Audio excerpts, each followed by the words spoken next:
Todos nós, de alguma forma, já experimentamos a força que uma voz tem dentro de nós. Todos nós, de alguma forma, já experimentamos a força que uma palavra tem na nossa vida de nos chamar para fora, de nos fazer viver, mas também de nos fazer morrer. De entrar dentro de um sepulcro e ficarmos ali sepultados, esquecidos de que a vida está esperando por nós. Todos nós aqui, em algum momento, já experimentamos ouvir essa voz que nos chama. Que, na verdade, não nos chama de fora, ela sempre nos chama de dentro. É interessante, vou falar de uma maneira mais simples para a gente não ficar perdido. Toda vez que você me diz alguma coisa, entre mim e você, há um filtro natural, que é o da minha história. Às vezes você está me dizendo alguma coisa a partir de um sentido que faz todo o sentido para você. Mas quando chega em mim, não repercute, porque não fez sentido para mim. Você fala de uma maneira especial para mim, mas quando aquilo chega, não me toca. Por quê? O filtro da minha história não me permitiu. E o que é o filtro da minha história? As minhas vivências podem colocar dentro de mim uma incapacidade de perceber o que de bom você está me dizendo. São os meus obstáculos interiores. Às vezes eu posso muito bem interpretar o que você está me dizendo, que é muito bacana, que é muito bom, a partir de uma dúvida que sempre esteve dentro do meu coração, de uma insegurança que não me permite chegar ao que é bom daquilo que você está me dizendo. E quando você me fala, em última instância, aquilo que você me fala repercute naquilo que eu me digo quando você me fala. Sim, eu neste momento estou dizendo a você. Mas a palavra só vai ter efeito se aquilo que eu estou dizendo encontrar uma repercussão na sua capacidade de dizer a você mesmo. Se engana em pensar que o que você está ouvindo está sendo apenas dito por mim. Sim, quando eu digo alguma coisa que faz sentido para você, a sua alma, que é livre de todo pecado, de todo exagero, de todos os seus excessos, ela grita: é isso mesmo, acorda! Acorda, porque você precisa ouvir isso. A repercussão daquilo que um padre diz, daquilo que um pastor, daquilo que um amigo, porque um amigo tem tanta autoridade sobre nós. Uma pessoa que nos ama tem tanta autoridade sobre nós quando nos diz alguma coisa. Por que repercute? Porque você, lá no fundo do seu coração, identificou aquela voz como pastoreira. Essa voz é pastora. O que significa pastor, gente? É aquele que protege o rebanho. É aquele que produz um estado, uma ambiência de proteção, de carinho, de cuidado. A voz do pastor tem o poder de me acalmar. A voz do pastor tem o poder de me assanhar. Sim, porque a paz cristã, ela é sempre inquieta. A voz do outro fala, chega dentro de mim, repercute e eu grito com aquela voz. É isso mesmo. Como se tivesse uma instância dentro de mim que não pode ser segurada quando a verdade chega em nós. Mas por que em alguns momentos a gente escuta aquilo que faz sentido e a gente não se rende? Porque estávamos com resistência. A gente ainda não estava preparado para aquela verdade. Por mais que a nossa alma tenha gritado, nós ainda não éramos suficientemente livres para acolher o bom da palavra que estava chegando. O bem da palavra que estava chegando em nós. Jesus, bom pastor, será sempre para nós um modelo de paternidade, de maternidade, de amizade, de vínculo matrimonial. Por quê? Jesus, como pastor, nos recorda que toda vez que nós amamos alguém, nós temos que dedicar a essas pessoas palavras que pastoreiam a alma. Nós precisamos, a partir da nossa autoridade afetiva, dizer o que o outro precisa escutar. É por isso, minha gente, que às vezes os nossos relacionamentos ficam tão capengas, porque a gente foge dos enfrentamentos, a gente foge de dizer o que precisa ser dito. Quantas vezes nos nossos relacionamentos a gente não amadurece, a gente se cansa, a gente termina e poderia ter continuado, poderia ter dado muitos frutos. Por quê? Porque a gente não viveu o exercício da palavra que pastoreia.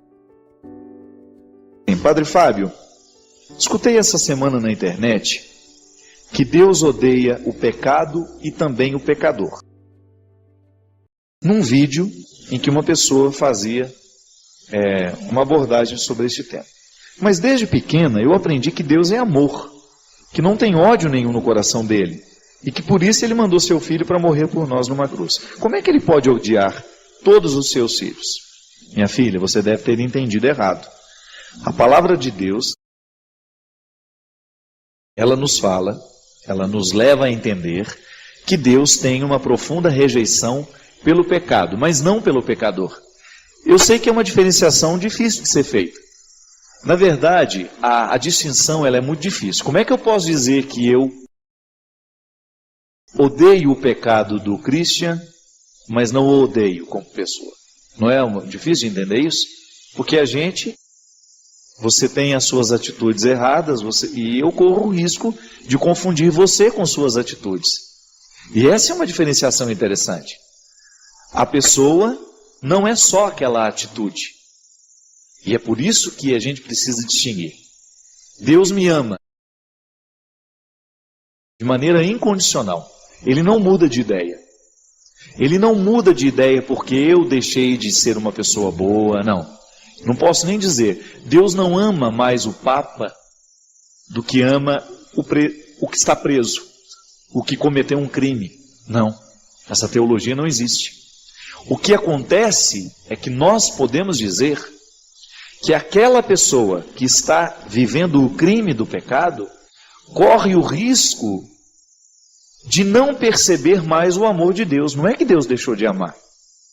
É que aquela pessoa começou a colocar barreiras para não sentir o amor que recebe. Aí então vem o empecilho do pecado.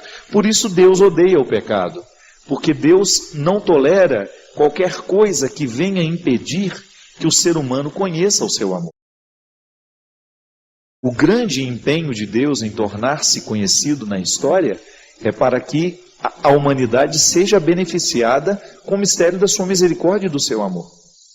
Então, a gente precisa identificar que a atitude pecaminosa não é a pessoa. Faz parte, mas não é a pessoa. A pessoa não se transforma no erro que comete. Né? Ela comete erros, mas ela não se transforma nos erros que comete.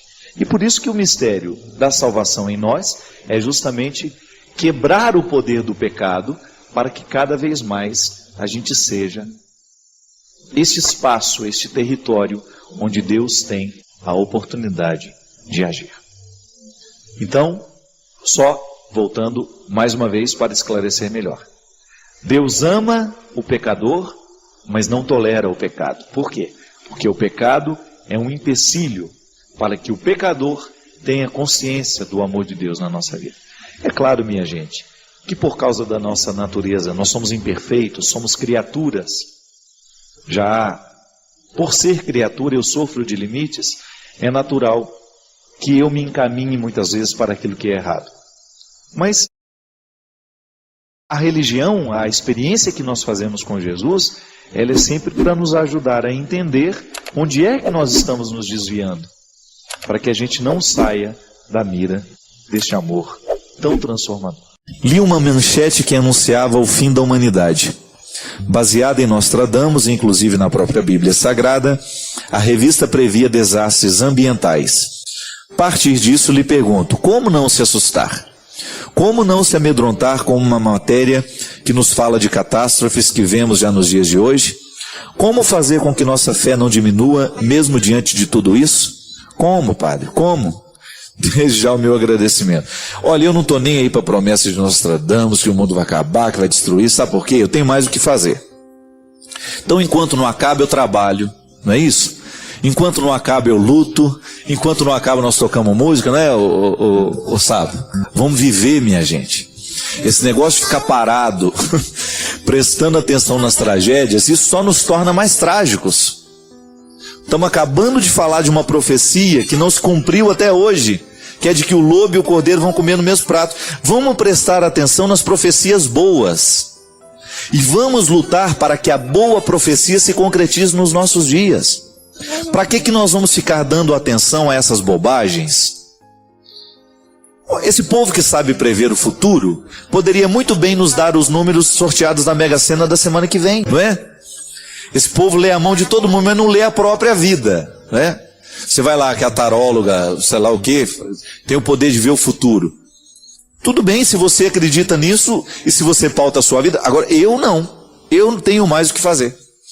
Tenho mais o que fazer e eu não quero saber do futuro, porque senão fica apavorado. É melhor eu não saber, não é assim? Eu vou viver a vida com as suas surpresas, com o bom que existe hoje, vou construir bem o meu futuro. Se o outro tem o poder de ler a mão, tem o poder de fazer, que então ele faça a leitura de coisas boas, que de tragédia eu não quero saber, prefiro não saber. Agora, o melhor jeito da gente lidar com tudo isso é a gente vivendo bem o presente. Eu não acredito nessas promessas de tragédia, porque eu acho que a vida, ela segue o seu curso natural e a gente vai interferindo no processo à medida que a gente pode. Como? Mudando para melhor. Essas tragédias todas da natureza não são outra coisa senão a resposta da natureza à agressão que nós fazemos a ela. Não é outra coisa. Somos nós que estamos construindo essas tragédias. E essas tragédias ambientais, elas sempre existiram. Porque o ser humano sempre interferiu no processo. E hoje vai existir mais, por quê? Cada vez mais nós emitimos gases que destroem a camada de ozônio, cada vez mais nós desmatamos, cada vez mais nós fragilizamos o mundo em que a gente vive. É como se você pegasse a parede da sua casa e todo dia você ficasse dando uma marretada nela. Um dia quebra. O negócio é parar de dar a marretada, é tomar a consciência de que a gente evita a tragédia através de um jeito bonito de viver, através de um jeito mais honesto, mais equilibrado. Aí nós vamos sim conseguindo fazer a transformação do mundo. Só quem já leu os livros do Padre Fábio de Melo sabe o quanto eles são transformadores, nos fazem refletir e mudam a nossa forma de enxergar a vida. Se você ainda não leu, não perca essa grande chance. Saiba mais clicando nos links da descrição.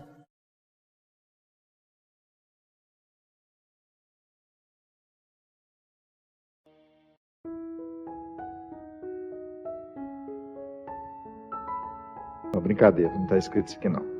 E os inimigos... E os inimigos serão os próprios familiares. Quem ama pai ou mãe mais do que a mim não é digno de mim.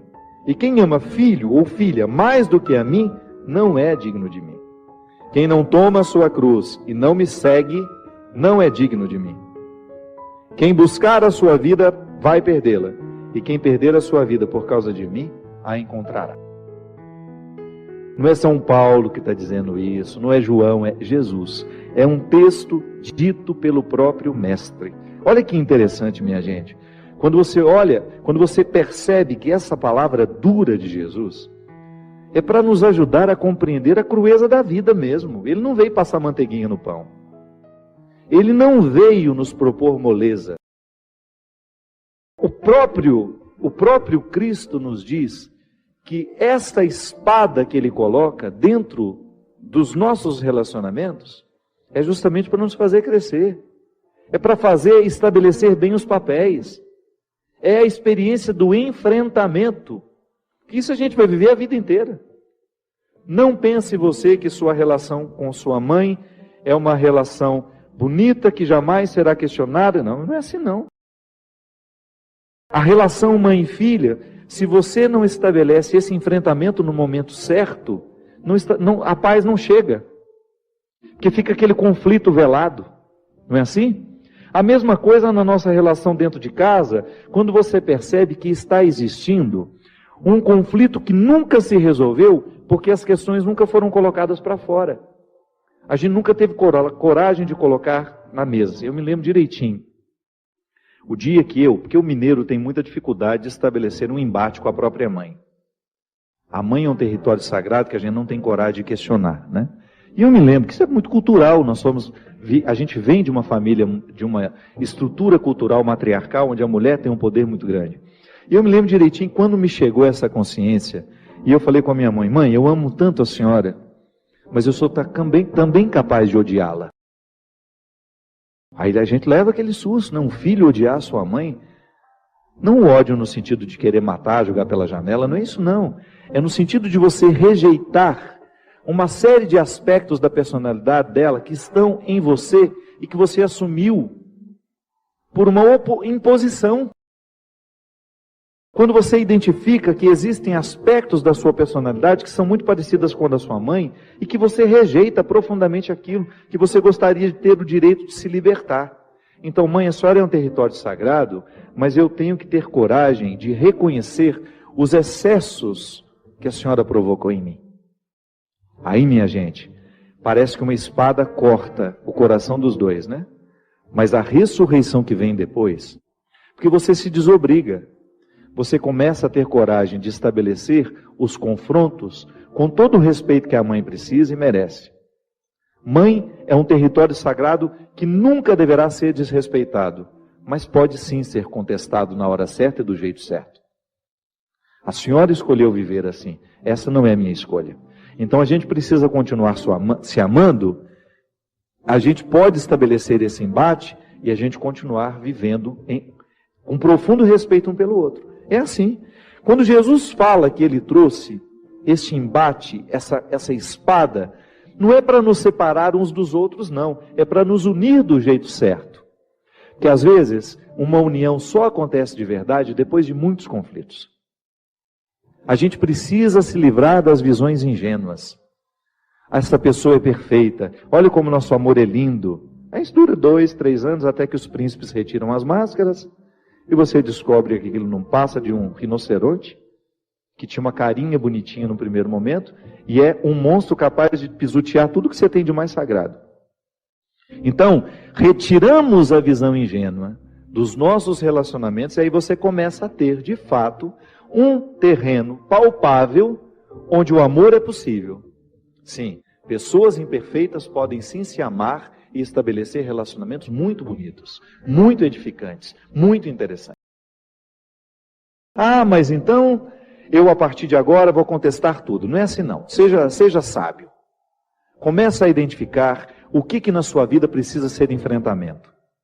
Muitas situações não se resolvem, é porque a gente não conta para o outro que aquilo nos incomoda. Mas a gente não faz do jeito certo, porque a gente reclama toda hora. Toda hora a gente reclama, a gente grita, mas a gente não faz o enfrentamento. O enfrentamento é quando você marca a hora, lugar, senta todo mundo na mesa, ou senta você e seu marido e fala, olha, sabe isso que você está fazendo? Isso não é justo comigo, não é justo com seus filhos, e se você não tomar uma decisão, nós agiremos. É igual ser agredido, né? Tem gente que vai se acostumando com a agressão, vai se acostumando com a agressão, vai sendo agredida a vida inteira, e se acostuma com a condição de vítima. Não é assim. Não pode ser assim. A gente tem que problematizar aquilo que na vida está nos agredindo. Que às vezes a agressão não é um tapa, não é um chute, não. É uma palavra, é um olhar, é uma postura, é um jeito de interpretar.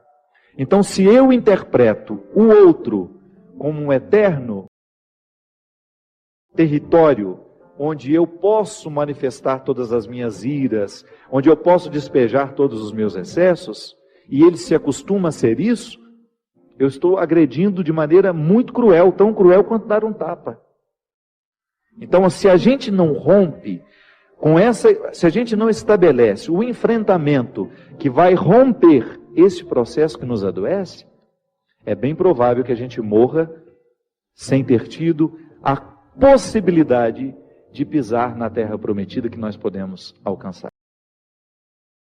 Aí Jesus continua: quem ama mais o seu pai e a sua mãe do que a mim, não é digno de mim. A gente pode, no primeiro momento, pensar que Jesus está carente aqui, né? Ele só quer o amor todo para ele. Não. Isso também é visão ingênua. Vamos superar essas visões ingênuas.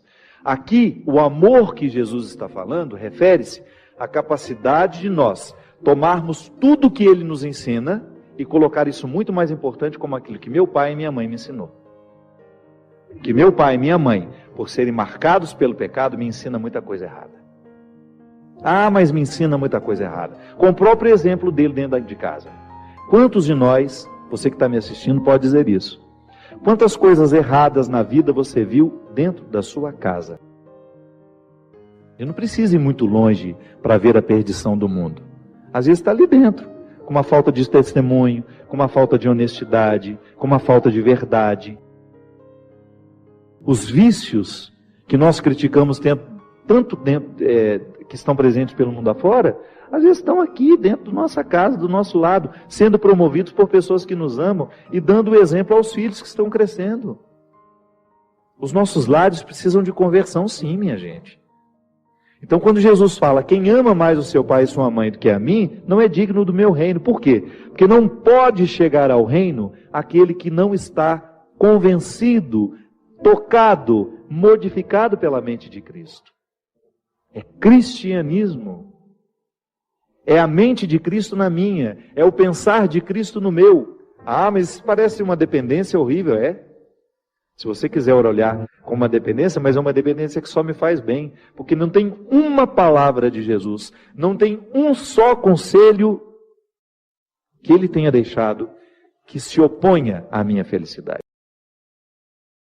Padre Fábio, como identificar qual é a cruz que nos levará para o céu? É a cruz de cada dia, não é? Sempre digo, a cruz é grande, mas ela se desmembra em pequenos pedaços. Não há cristianismo sem cruz. Nós não podemos admitir a vida humana sem dificuldades. Dentro do cristianismo nós chamamos isso de cruz. Na subida de Jesus para o Calvário, ele levou fisicamente, materialmente uma cruz. Mas toda a vida de Jesus foi marcada por cruzes que ele precisou levar. Para quê? Para ele chegar ao lugar a que ele precisava chegar. Para ele ser quem ele era. Jesus era muito consciente do esforço que ele precisava fazer para ser quem ele era. Ele não dava tréguas ao seu processo humano. Mesmo sendo Deus, ele não foi privado de ser homem, né? Isso é muito interessante a gente identificar em Jesus uma luta constante pela maturidade. É claro que Jesus precisou clarear dentro do coração dele, dentro da mente dele, o projeto de Deus para a sua vida. Foi humano este conhecimento do projeto de Deus. E ele foi levando as suas pequenas cruzes no dia a dia como nós. Ele enfrentou as dificuldades humanas. Chorou pelos amigos que morreram, deve ter se irritado também, deve ter... Claro, a Sagrada Escritura nos mostra, né, ele quebrando tudo lá, irritado com todo mundo. Ele viveu a sua cruz dia a dia para ele ser quem ele foi. Para ele ser quem ele é, né? Ele é. E esse projeto para nós também, meu filho. Nós temos aí todas as forças do sacramento que nos incorporam na vida de Cristo para a gente também dar conta dessa cruz. Eu fico pensando, gente, que nós precisamos lutar o tempo todo para a gente não se perder, para a gente não se deixar, para a gente não perder a oportunidade de ser quem a gente é. E não conseguimos ser quem a gente é, esse potencial que Deus colocou em cada um de nós, né? Qual o padre que eu fui hoje, né? Será que é o padre que Deus espera que eu seja? O pai que você conseguiu ser hoje para os seus filhos? O amigo que você foi? O namorado que você foi? O filho que você foi? Será que já é o que Deus projetou? Não acredito que seja. Porque há muito ainda que ser buscado. E como é que nós vamos chegando lá? À medida em que nós vamos assumindo os nossos sacrifícios, as nossas lutas dia a dia. E a isso nós chamamos de cruz. E esta realização humana é um jeito de antecipar no tempo esse chegar no céu. Essa chegada no céu, ela é escatológica. Ela acontecerá de maneira definitiva no momento da nossa morte. Ou não, né? depende do que nós fomos fazendo, do céu que nós construímos aqui. Mas ela se desdobra em responsabilidades históricas. Hoje eu tenho a oportunidade de escolher, ser quem eu serei. E isso é assumir a minha cruz ou não, porque para eu ser um ser humano bom, para eu fazer pacto com a bondade, eu tenho que fazer os meus sacrifícios. A maldade sempre deixa um recadinho na minha janela. A maldade sempre vai bater na nossa porta, tentando nos seduzir, tentando fazer a gente deixar a cruz. Não faz esse sacrifício hoje não, né? Viva leve, né? É um processo que a gente não pode descuidar. A cruz de cada dia, o sofrimento de cada dia, são definitivos para que nós possamos chegar a ser quem nós podemos ser. Senão a gente morre sem ter chegado lá. Morre sem ter conhecido, sem ter atualizado na vida o potencial que Deus colocou em nós. É muito triste, né? Você vê uma pessoa amargurada, morrendo sem ter sido quem ela poderia ter sido. É lamentável quando você descobre que uma pessoa resolveu desperdiçar o tempo da vida dela sendo um miserável, vivendo essas misérias, assumindo essas misérias de maneira errada. Assumir a cruz e carregar essa cruz é a gente administrar bem as misérias e aquilo que nos faz sofrer. Tanta coisa ruim acontecendo no mundo, e de onde nasce isso? Nascem de pessoas como nós. Tantas coisas ruins são arquitetadas pelo mundo afora, né? Tanta violência sendo gestada, tanta injustiça sendo praticada. Por quê? Alguém decidiu ser ruim.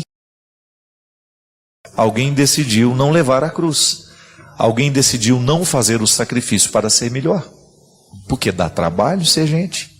Dá trabalho ser melhor. Tem que lutar todos os dias, não pode descuidar. Porque senão daqui a pouco você vira um egoísta, daqui a pouco você vira um ciumento, daqui a pouco você começa a prejudicar os outros. Por quê? Porque não fez o sacrifício de domar a sua vontade. E isso são coisas que fazem parte do cristianismo e que às vezes nós deixamos de falar, né? Quantas vezes nós nos omitimos de falar disso? Não, cristianismo é cruz, sim. É alegria? É. Eu vivo buscando as minhas alegrias todos os dias, mas a partir das minhas cruzes. A minha vida é real. A alegria não chove no quintal da minha casa todos os dias. Eu tenho que abrir, né, o espaço para que ela aconteça. Ela é construída a 4 mãos. Deus entrega o presente, mas eu faço a minha parte, o meu esforço. Então, identificar a cruz que nos leva ao céu é você olhar para frente, descobrir o que hoje na vida precisa ser administrado, quais são as dificuldades que você tem. Essa é a sua cruz. Esse é o céu, começando ou não. Que às vezes a gente adia, né, a construção do céu.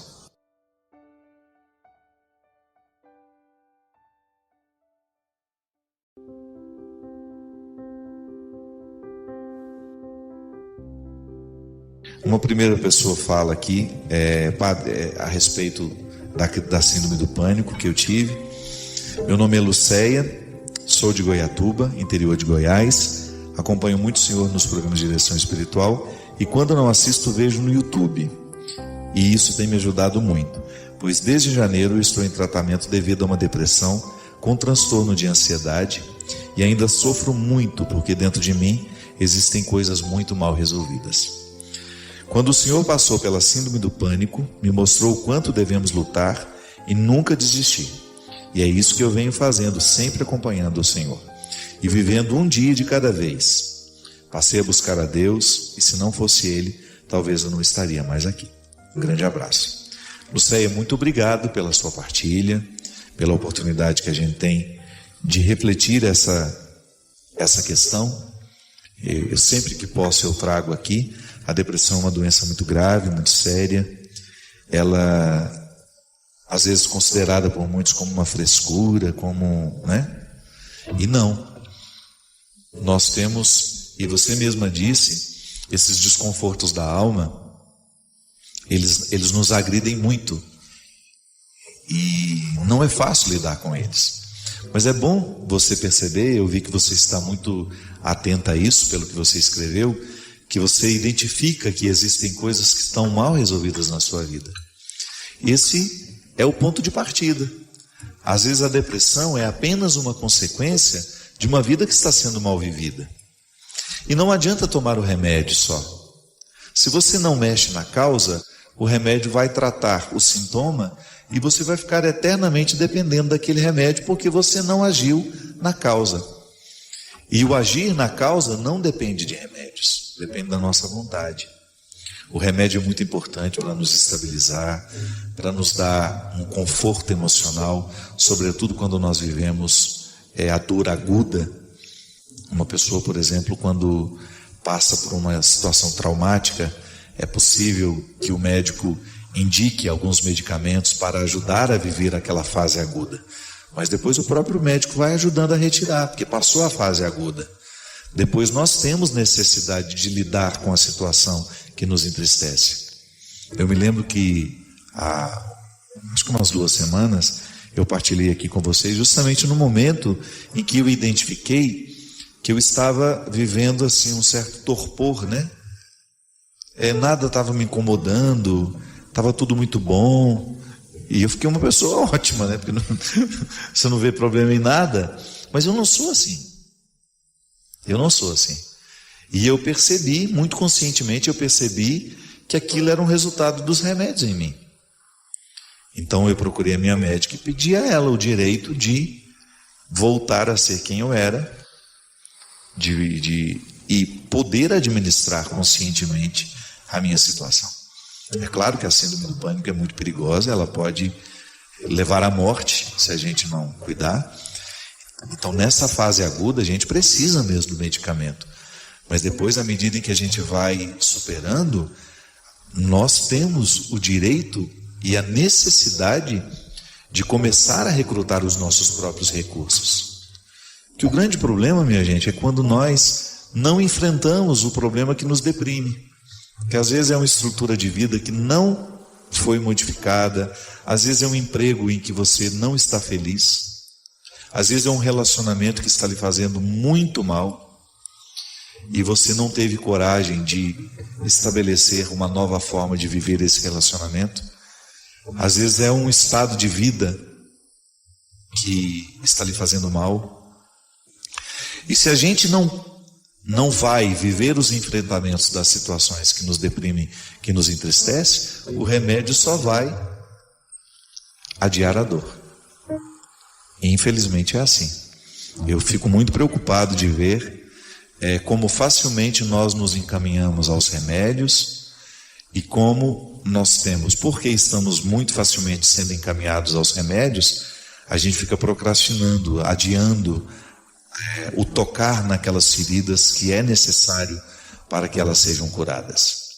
Então, Lucéia, eu fico muito feliz que você esteja consciente e de que, apesar do sofrimento emocional que você vive, você esteja encontrando aqui no nosso programa, ou seja, também nas minhas pregações no YouTube, nas minhas palavras que nem vão mais por mim, né, que outras pessoas levam, divulgam por aí, que você possa estar aí descobrindo uma força a mais para você poder seguir. Que é assim mesmo. Uma palavra, ela tem o mesmo efeito que um comprimido às vezes. Ela provoca dentro de nós um bem-estar, ela provoca uma esperança e isso é muito bom. E nós não podemos desistir. Eu tenho uma amiga, uma família muito próxima a mim lá em Campina Grande, que desistiu na semana passada. Se matou, bebeu veneno na frente dos filhos. Uma situação tristíssima. Um desajuste emocional que já estava se avolumando e de repente aconteceu. E isso nós sabemos que é muito comum. Muita gente desiste da vida. Eu não tenho medo de dizer, eu quis desistir em julho deste ano. O meu sofrimento era tão grande que eu tinha vontade de deixar de existir. Eu não sabia mais conviver com aquele sofrimento. Estava tão agudo dentro de mim que eu perdi a vontade de viver. Mas isso é temporário. Se a gente cuida, volto a dizer, a gente toma o remédio na hora certa, procura o profissional na hora certa e depois você começa a encaminhar com terapias ocupacionais, mudança de hábito, mudança de alimentação. Já falei isso aqui uma vez, né? Eu tenho uma admiração muito grande pela Margarida Félix, que é uma psicóloga lá de Recife. Ela tem um trabalho muito interessante, que é de recuperação de pessoas deprimidas através de mudança de hábitos e mudança de alimentação. Uma pesquisadora muito séria, ela é uma pesquisadora muito séria, que se cercou de bons profissionais e foi catando pesquisas do mundo, pelo mundo afora, foi trazendo para dentro do instituto dela, dentro do lugar do trabalho dela. E quantas pessoas foram recuperadas da depressão, curadas da depressão, mudando hábitos e mudando a alimentação. Sim, porque a depressão ela é também química, né? Não é só motivacional. Às vezes a pessoa está triste, não é porque ela tem um motivo para estar triste, é porque ela está quimicamente desorganizada. O que é a química do nosso organismo, senão o nosso alimento, a nossa produção hormonal, que é toda estimulada através dos hábitos. A gente sabe que a atividade física tem o poder de ajudar a regularizar a nossa produção hormonal. Então há tantas coisas a serem feitas que nós precisamos ter menos preguiça na lida com a gente. Às vezes eu fico muito preocupado, Jocélio, que eu encontro pessoas muito acomodadas nas cápsulas, né? Não mudam o seu comportamento. Então vão depender eternamente daquele remédio, de repente aquele remédio não faz mais efeito, precisa ir para um mais forte, e isso não tem fim. É um perigo muito sério, muito grave, um perigo muito grave nos dias de hoje, essa acomodação das pessoas, em não mudarem aquilo que de fato está matando, aquilo que de fato está fazendo sofrer. A gente reflete questões pertinentes sobre a dinâmica do ganhar e do perder na nossa vida, né? Quando é que a gente sabe que está ganhando, quando a gente sabe que está perdendo, né? É tudo muito difícil. É muito difícil a gente conseguir saber onde é que a gente perde e onde é que a gente ganha. E às vezes só a experiência do distanciamento, depois de ter passado um tempo, é que a gente vai chegar à conclusão se a gente ganhou ou perdeu. Às vezes eu acho que eu estou ganhando hoje, mas de repente quando o tempo passa, eu vou olhar para trás e vou descobrir que aquilo que eu achei que eu estava ganhando, eu estava perdendo.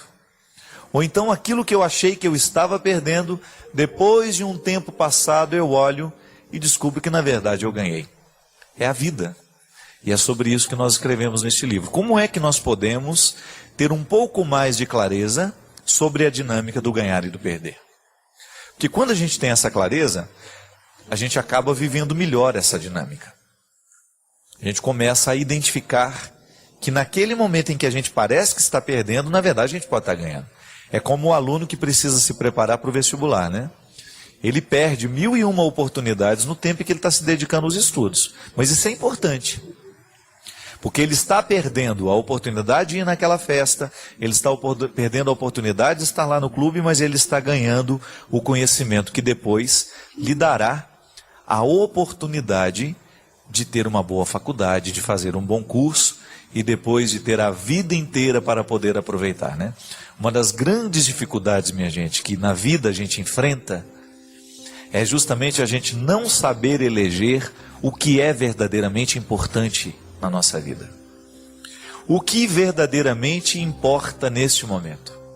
Você já parou para prestar atenção o quanto que a gente se perde em questões que não são importantes?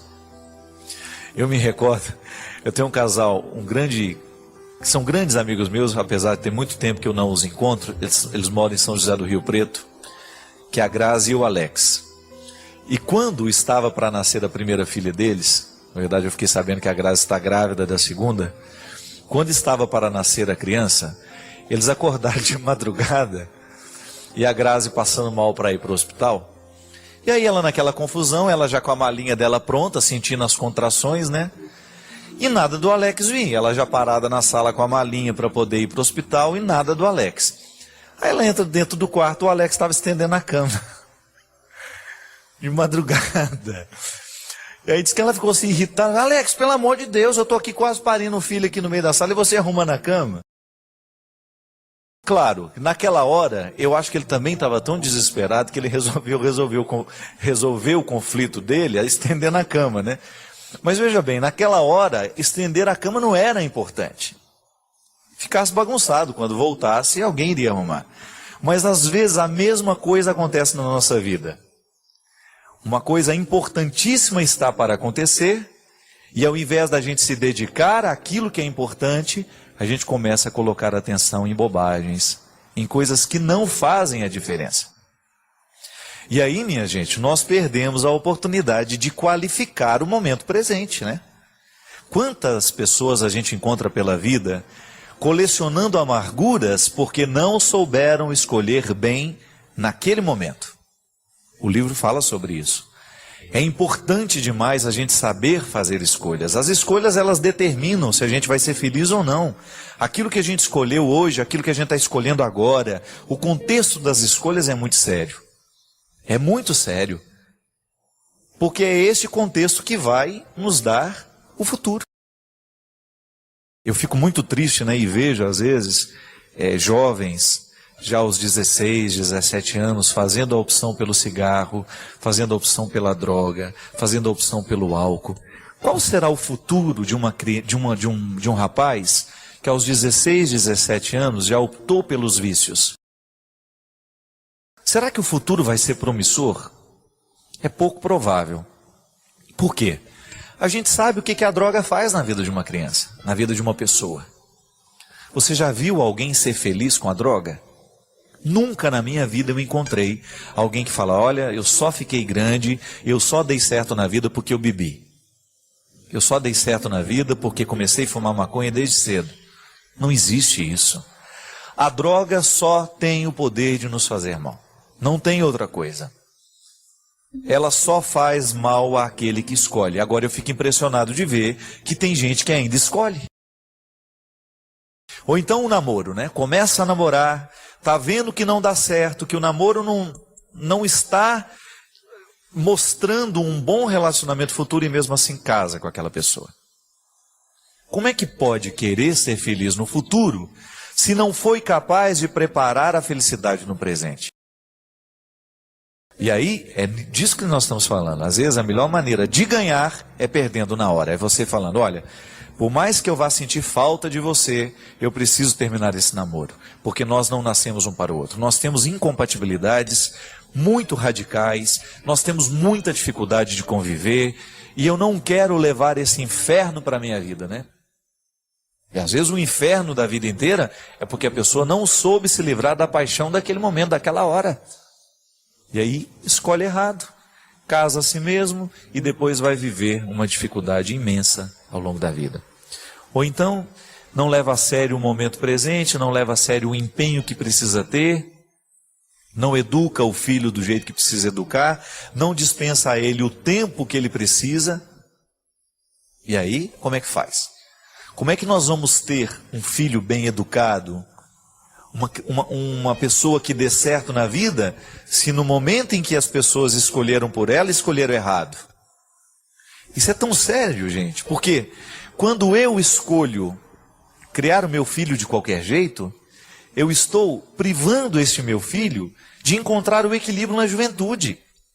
Quando, como mãe, você abre mão de estabelecer as regras para que o seu filho compreenda a vida como ela é, tem regras, tem limites. Se a gente não estabelece os limites para os nossos filhos, nós estamos privando esses filhos depois de no futuro serem felizes, de se realizarem. Porque ninguém nessa vida pode ser feliz e se realizar sem conhecer as regras da vida, sem saber lidar com elas.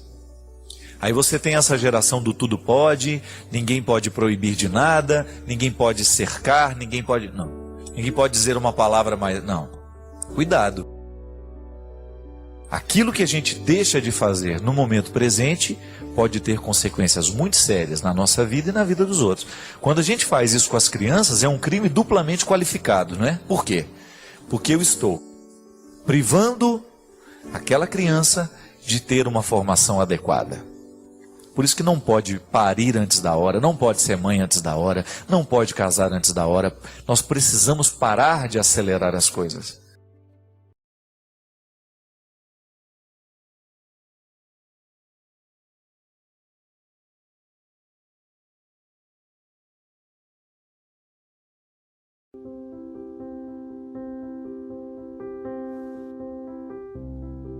Agora, a regra é interessante para a gente entender a vida afetiva.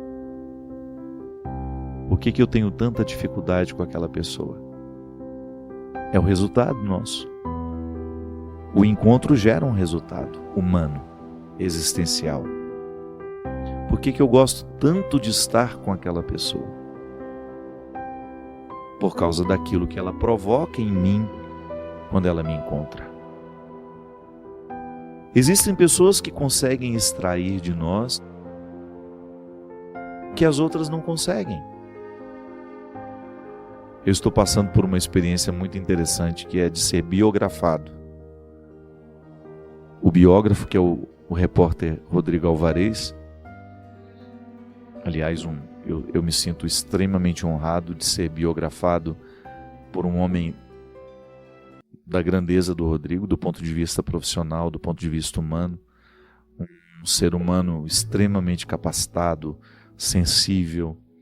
Rodrigo atualmente é correspondente da Rede Globo em Berlim, mas eu o conheci em Jerusalém, durante o Pentecostes do ano passado.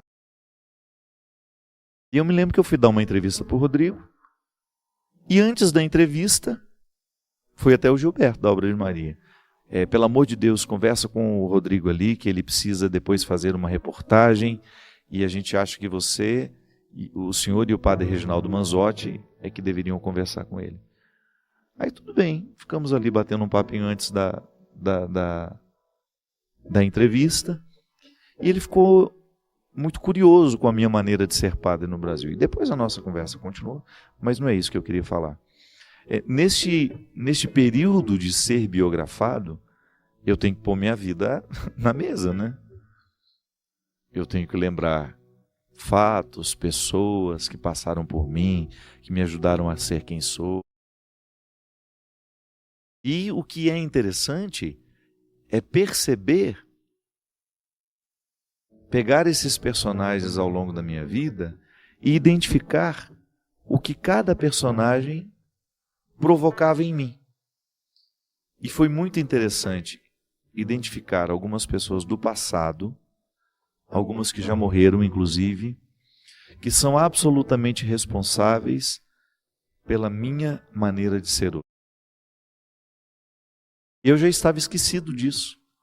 Foi só no ato de contar a história, de ter que revirar esse passado para que o Rodrigo entendesse a minha vida e pudesse escrevê-la, é que eu fui tomando consciência da importância dessas pessoas na configuração do meu caráter. Elas arrancaram de mim sentimentos, posicionamentos, pensamentos, posturas que as outras não arrancaram. O resultado do outro em mim. Aquilo que nós provocamos quando estamos juntos. Você se casou assim. Se você investigou bem seu marido, se não foi na pressa, você se casou justamente porque você se apaixonou pelo que sobrava entre você e ele quando vocês estavam juntos. Era bom o resultado humano que você experimentava quando você estava a sós com ele. E é por isso que o amor tem de ser renovado depois, porque à medida que chega um filho na família, modifica a maneira como vocês dois eram um para o outro. Terão de adaptar o amor.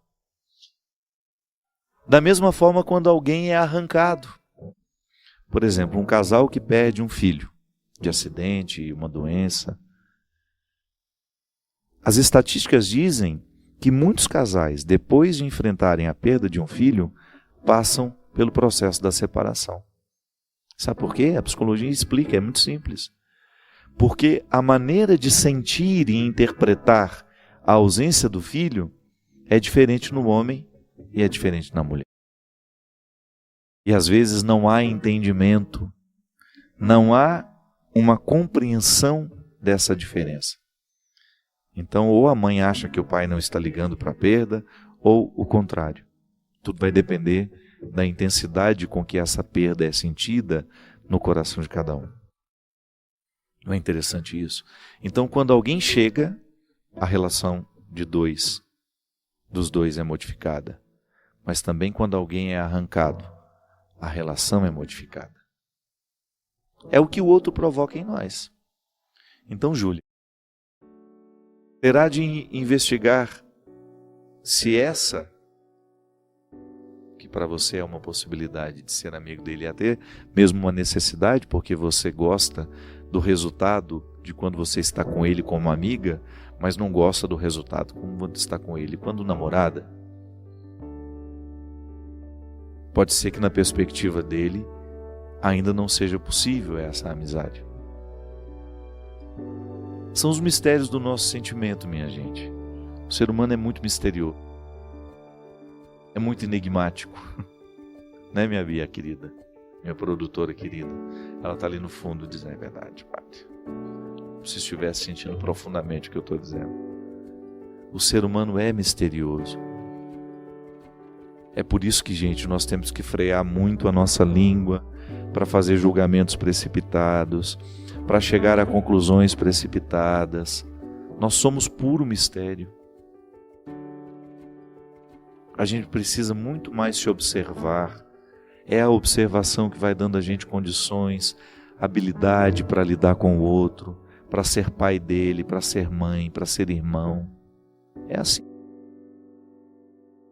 Sem essa observação, a gente não chega nem a saber o que o outro provocava em nós.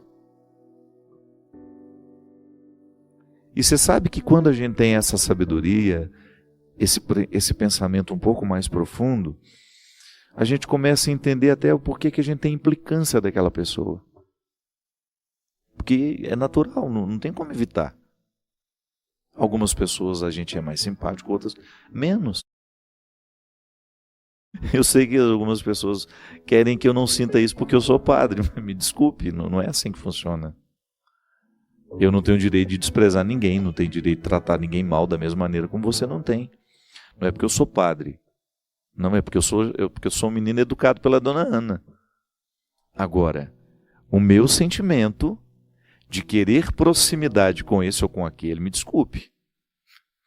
Isso é humano.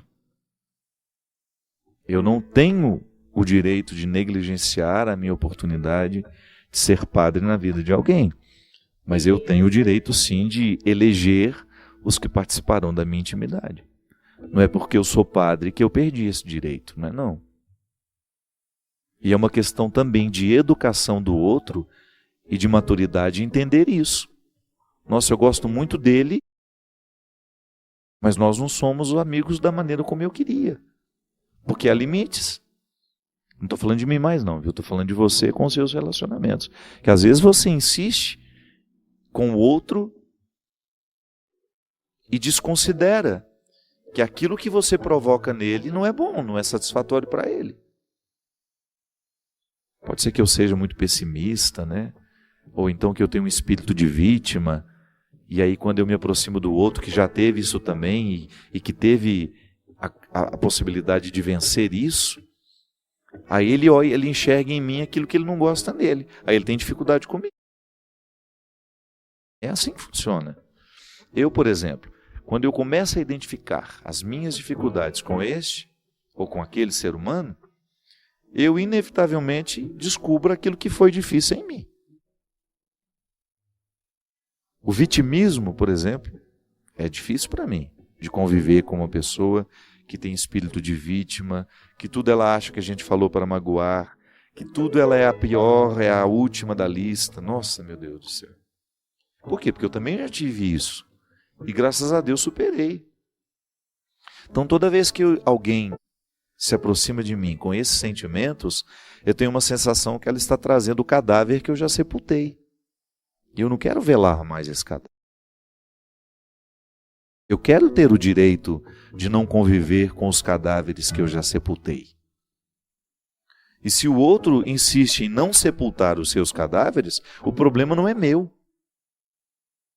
Quanta coisa dentro da nossa casa ou dentro do nosso círculo de amigos seria resolvida se a gente tivesse a coragem de dizer, olha, o defunto é seu, vai lá sepultar, não é meu não. Não é, Cristo? Vai enterrar esse defunto que ele não é meu. Vai reciclar esse lixo porque ele é seu, não é meu.